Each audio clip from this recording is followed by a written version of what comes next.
सुरपूजिते शङ्खचक्रगदाहस्ते महालक्ष्मी नमोऽस्तुते।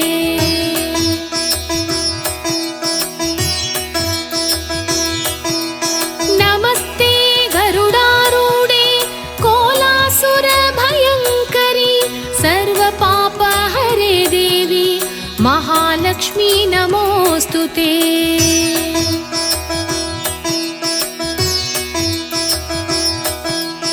सर्वज्ञे सर्ववरदे सर्वदुष्टभयङ्करी सर्वदुःखहरे देवी महालक्ष्मी नमोऽस्तुते।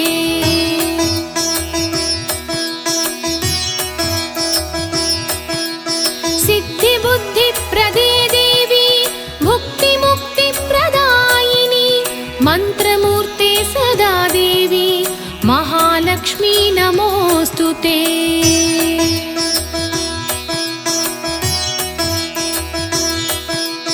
आद्यन्तरहिते देवी आद्यशक्ति महेश्वरी योगजे योगसम्भूते महालक्ष्मी नमोऽस्तुते।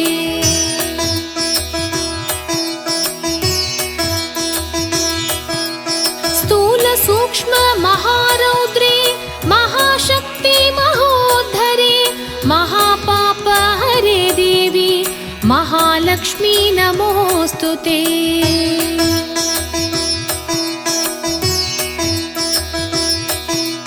पद्मासनस्थिते देवी परब्रह्मस्वरूपिणी परमेशी जगन्मातः महालक्ष्मी नमोऽस्तुते।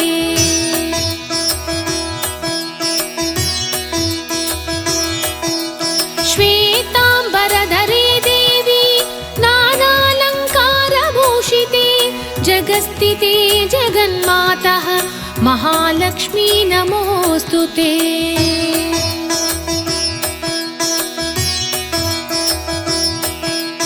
महालक्ष्मी अष्टकं स्तोत्रं यः पठेत् भक्तिमान् नरः सर्वसिद्धिमवाप्नोति राज्यं प्राप्नोति सर्वथा।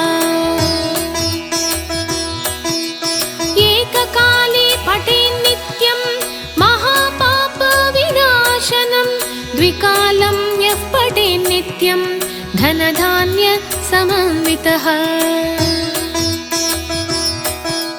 त्रिकालं यः पठेन्नित्यं महाशत्रुविनाशनं महालक्ष्मीर्भवेन्नित्यं प्रसन्न वरदा शुभा।